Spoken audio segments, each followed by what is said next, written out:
This is IGN. A family-friendly adventure that tries to answer the question, what exactly are the Smurfs?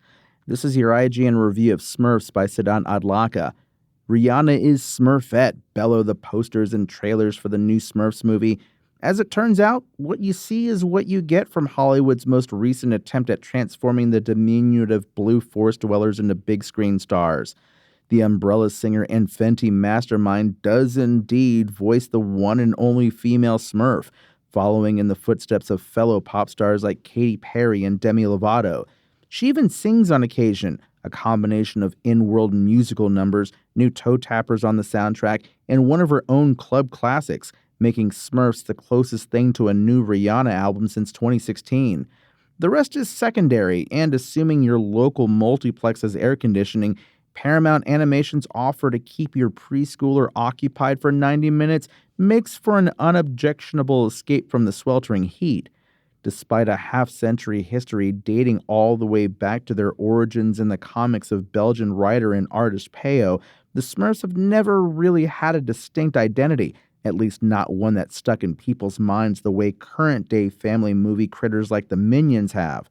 If you have any notion of what or who the Smurfs are, it was probably formed by Hanna-Barbera's long-running Saturday morning cartoon.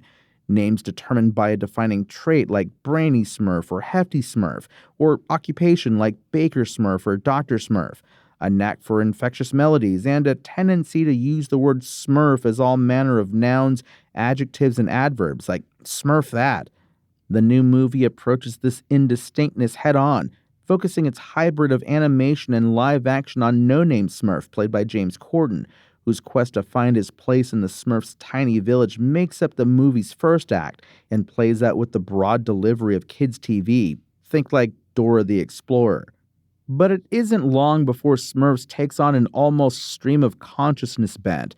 Without warning, it introduces a D&D-like fantasy lore about ancient magic, books of spells, and noble protectors, which the Smurfs get roped into when one of their own is kidnapped by an old adversary, the evil wizard Razamel, the brother of longtime Smurf nemesis Gargamel, both voiced by J.P. Karliak. In order to track down their missing brethren, the Smurfs begin teleporting from place to place, fantastical animated realms as well as real-world cities like Paris and Berlin, by way of portals opened up by gramophones and musical instruments. You'd think the talents of Rihanna and the many Indian artists on the soundtrack and Corden's attempts at belting would come in handy here, but the rules are usually random and can be circumvented with some good old-fashioned spellcasting. You see, No Name is considering taking up the title of Magic Smurf, and the sudden appearance of these abilities turns Smurfs into a kind of superhero coming-of-age tale as he tries to wield his powers responsibly. At the same time, No Name and his fellow Smurfs learn about the secret history of their kindly leader, Papa Smurf, played by John Goodman, and his estranged brothers who live in the human world. These long-lost uncles go by mundane monikers like Ken, played by Nick Offerman, and Ron, played by Kurt Russell, which calls into question everything we know about Smurf naming conventions, and by extension, No Name's whole arc. Of course, it's a waste of time to poke logic holes in a movie meant for the daycare set, though this one also features plenty of jokes to keep adults entertained, between extended references to Zoom calls and inexplicably recurring gags about advanced mathematics. Interspersed with these are occasional Broadway-style numbers where Smurfette convinces No Name to believe in himself, albeit after expressing the same sentiment more succinctly in dialogue. None of the songs are particularly bad, though it'll come as a relief to parents that their kids will be unlikely to recall them in the coming weeks. Even at a scant 90 minutes, Smurfs overstays its welcome a tad, if only because it does little to maintain the attention of its youngest viewers the longer it goes on. It can be eye-popping at times. The 2D details like action lines rendered in a 3D world are delightful to look at. However, the story zigs and zags and slows down before accelerating at breakneck speed and swerves in too many directions for a 3-year-old to count. The dialogue can also be hard to catch. Voice actors on children's shows over-enunciate for a reason, But this movie's celebrity cast, a stunt that Hollywood really needs to kill because screen and voice acting are different skill sets, speaks with rapid-fire naturalism, as though mumbling their way through a guest appearance on It's Always Sunny in Philadelphia.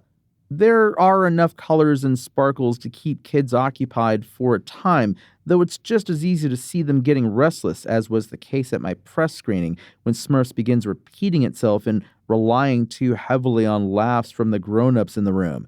No Name Saga is really a fable worthy of a single TV episode. However, with its numerous segues, each built from flashes of imaginative sparks translated haphazardly to the screen, and upbeat soundtrack, you could do a whole lot worse for your kid. A movie designed to keep 4-year-olds occupied and adults passively entertained, Hollywood's third go at jump-starting a Smurfs franchise doesn't have much to offer beyond its stream of consciousness inventiveness. However, with its delightfully versatile hybrid animation and some new Rihanna tracks in tow, it makes for an inoffensive escape from the summer heat. Smurfs IGN score? 6 out of 10.